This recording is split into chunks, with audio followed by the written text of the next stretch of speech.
Matt Oechsli is today's first speaker. He is the president of the Oechsli Institute and one of the leading authorities regarding the marketing, selling, and servicing and developing of loyalty with affluent clients. His firm conducts ongoing research projects on the affluent and has been able to determine with statistical significance how the affluent make major purchasing decisions and the criteria they use in selecting a financial advisor. Today, he's going to share some of his findings with you so that you can better attract and serve this very important market. Please give me a warm MDRT welcome for Matt Oechsli.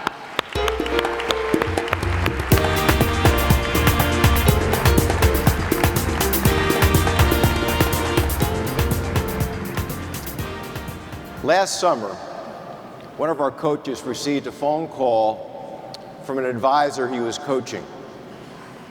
It was 10 o'clock in the morning on a cell phone, and it was the 4th of July. This was a top advisor. And the advisor basically had an opportunity, and he didn't want to blow it that afternoon on the 4th of July. He was playing around a golf with one of his affluent clients, and yet had the opportunity to be personally introduced to somebody of wealth. So he wanted to role play. So our coach role played with him for about 10 minutes, and that role play landed a $300,000 commission for an insurance policy. Now, this advisor didn't even have an insurance background. He's a CFA. He had to bring an insurance specialist in to close the deal. Now, I've said for a long time, the top agents, insurance agents, could teach top stockbrokers far more than the other way around. And in today's environment, today's affluent, they don't care if their advisor comes from an insurance background, a stockbroker background, a banking background, an accounting background. What they care about is what relevance is this advisor in their lives today. This past January, an advisor sitting down with an annual review with an affluent couple, husband and wife, as it should be. This advisor had gotten an 18% return on their portfolio. So who do you think was the most jazzed up about this review? The advisor, who didn't understand the affluent. The advisor communicated most with the husband, dutifully asked the wife a couple questions. She had no questions. And then they left, a very professional review. 2 weeks later, he gets a phone call from the husband. My wife has a financial planner she wants to use. I need to close our account. I assure you that advisor is still having nightmares, hasn't got over it today. This is a new world. This Great Recession, and it is a Great Recession, it's going down historically as a Great Recession, has been a crisis. And if you study crisis, you go back to the Great Depression, World War I, World War II of last century. They fundamentally changed societal norms. We are living that change right now. And it changes attitudes, how people think. It changes behaviors, what they do. Conspicuous consumption, my friends, is gone. And because it was a financial crisis, it's fundamentally altered the relationship between advisor and affluent client. And we see this translated through this Great Recession as a 4-lane advisor highway. You see, in lane number 1, we see financial professionals who refuse to change. They're mad at themselves, they're mad at the world, they're mad at their firms, they've lost personal wealth, they've lost clients, and they're paralyzed, and it's sad. And many of them are veterans. Lane number 2, here we see advisors who realize, I got to get going. But they do the same old, so they interact with their clients as they would as an insurance agent or a stockbroker. They try to market their services the way they've always tried to market their services, and bingo bango, they get knocked back into the breakdown lane. Lane number 3, these are the advisors who are more enlightened.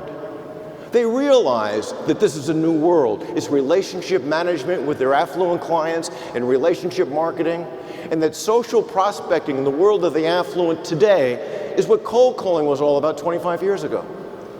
It's what seminars were all about 15 years ago. So they understand this. And they go out there in the affluent world, rub shoulders with their affluent clients to try to meet their friends, but they make basic mistakes. They talk too much. They talk about themselves too much. They try to talk business too quickly. So even though our data says that 9 out of 10 affluent families in any given community would undertake a second opinion on their portfolio, these advisors in lane number 3, they're offering their services for a second opinion. Nobody's interested. Lane number 4, this is our lane. Lane number 4 is the elite advisor highway. And these advisors are doing 2 things, and they're doing it furiously. Number 1, they're making absolutely certain they're relevant to their clients today. They're adding services that heretofore they didn't use. Stockbrokers are now analyzing insurance policies. Agents are now getting involved in investments. But they're also going after affluent clients of others because they know the dissatisfaction out there as a result of this crisis is an opportunity of a lifetime. And we're going to spend our brief time here this afternoon in lane number 4. Every year we do annual research projects. And these research projects are on the affluent and they're on advisors. Last year, the affluent research highlighted these 2 macro shifts. We call them trends, affluent trends. The affluent female now, it's a gender shift. The affluent female is critically important. It's no coincidence that an 18% return on a portfolio didn't communicate with the spouse, the wife, lost the account. And then there's a relationship shift. Trust is so fragile amongst the affluent today that just doing good business is no longer good enough. They expect you to be a good business professional. That's a hygiene factor. They need to know you on a personal level because every day they seem to be reading stories in the papers of good financial business people carted off to jail. So they want to know their financial professional on a personal level. The research. Now, this research right here, you'll see referral alliances, CPAs, attorneys, high-end real estate agents, strategic networking, that's civic involvement, socializing, social prospecting, and then personal introductions. Personal introductions are linked to the CPA referral alliances. Now, what's interesting here is these elite advisors develop the habits of engaging in these marketing activities. And we uncovered in our research a marketing tactic that is 86.3% guaranteed to get you face-to-face with an affluent prospect. Now, if we had that wrapped in a nice little box at our booth in the connection zone, I bet you most of you would be going into your wallets or purses and pulling out a credit card. But this afternoon, this is MDRT's gift to you. Because if you have a business and social relationship with your affluent client in today's environment, you have an 86.3% likelihood of being introduced. It's no more complicated than talking to a client and saying, hey, Kevin, you know that colleague of yours, Stephen Boswell? The one you play golf with?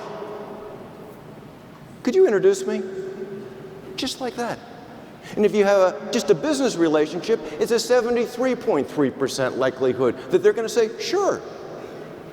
However, if you ask for a referral, and we're very, very clear statistically on this, if you ask your affluent client for a referral, 83% have an awkward feeling. Now, they don't tell you this. What do? They nod affirmatively, sure, I'll keep you in mind, don't know anybody right offhand. That means no, by the way. That means no. So we know if you source 3 to 4 names a week, we studied this now for 3 years. That means uncover connections to your affluent clients. You source 3 to 4 names a week, and you circle back and ask for a personal introduction. You're in lane 4. You're in lane 4. Late last year, I get a call from one of our coaches who says, Matt, you got to hear this. This advisor I'm coaching from an insurance background is now becoming an elite advisor. He's one of the top quintile in his firm of 8,000. So he's a good agent. But you got to hear this. I've been coaching him for 3 months. His assistant was at a flea market with her girlfriend on a Sunday. Her girlfriend asked the assistant, so what does Bob actually do at ABC Insurance Agency? The assistant says, well, gosh, he basically just oversees the financial affairs for a group of families here in the DC area. Her girlfriend says, oh, really? I thought he was an insurance agent. The assistant, oh gosh, we still are involved with insurance solutions, but in today's environment, our clients want Bob to oversee every aspect of their family's financial affairs. Their friend, no kidding. Well, if that's the case, my husband has a good friend who's very unhappy with his stockbroker. Do you think Bob would be able to meet with him? Now, the reason I got the call from our coach, that conversation led to an affluent client, a new client coming to Bob. Now, how many assistants can have that conversation? How many advisors are that clear in their value proposition? And by the way, when it comes to a value proposition, the spousal test is everything. Ask your spouse, say, honey, when you're around traveling in your circles and somebody asks what I do for a living, how do you respond? Now, this is the affluent talking to you. This is from our affluent research. This is telling you how to market your services. It's basically saying word of mouth influence, word of mouth influence, word of mouth influence. I was introduced from another professional. I was introduced by a family member. I approached this person directly because of reputation. They were magnetic. Or I was introduced from a friend. This is not complicated. You know, you call your client and you say, you know, that colleague of yours, Mary, that you work with, what would be the best way for you to personally introduce me? Let's do something social. You get an 86.3% likelihood of that being a yes. This is precisely how the affluent make their decisions. By the way, brochures, zero impact on the selection of an advisor. Nada. You are the brand. You're the product. Everything about you is your brand. How you dress, your energy, your ability to develop rapport. Now, these are 5 of the 14 statistically significant criteria that the affluent are looking for in a financial relationship. We have them here just to highlight the significance of women and highlight the significance of getting social. Now, notice here the communication is statistically significant on all fronts, but it's 20 points higher for the female. They obviously don't feel like they're being communicated with properly. Delivering personal service, 14 points more important for the female. Protection of family's investments, 16 points. Fees, 10 points. Overseeing the family's finances, not marketing, 9 points. And then look at the metrics on business. This is the performance. How are they performing? If you socialize, get personal with your clients. You're 19 points higher in providing timely communication. You're rated 22 points higher in your service model. So whatever practice management system you're following, it really pays to get personal with your clients. 15 points higher in protection and investments, 13 points higher on awareness of fees, 16 points higher on overseeing the family's finances, and the same goes true for the rest of the statistically significant criteria. So you really want to get personal and involve the female in this. Now this right here represents the mindset of an elite advisor, a lane 4 advisor. And by the way, this is instinctive. This achievement cycle, think of any major accomplishment you've ever had. When you've had a major accomplishment, you set a big goal. Then you did what was necessary to make it happen. You see, anybody can do what they need to do when they feel like it. Everybody would be physically fit if they just had to exercise when they felt like it. But the secret is doing what you need to do when maybe it pulls you out of your comfort zone. You know, calling that coach on 4th of July to role play what you're going to say to some wealthy person on the golf course that afternoon. That's doing when maybe you don't want to do it. You see, the power of positive thinking is a myth. It's the power of positive doing that's linked to a goal. And this is a habit that elite advisors create. They're continually activating this cycle, setting their targets and doing activities linked to their goals. Activity always drives the dream, but now it's the right activities.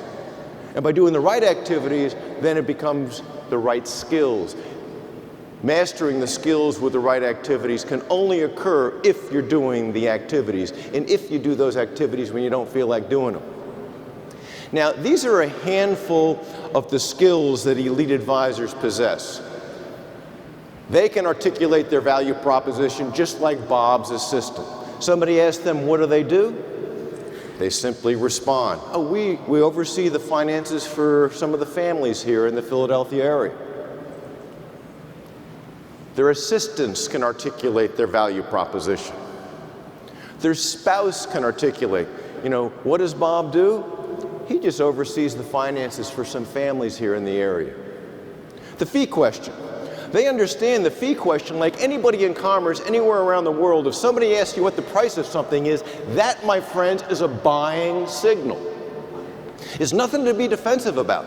It's a buying signal. Game on. Now, if they ask you what you do for a living, i.e. the value prop, that's not a buying signal. 50% of the people aren't even listening to your response.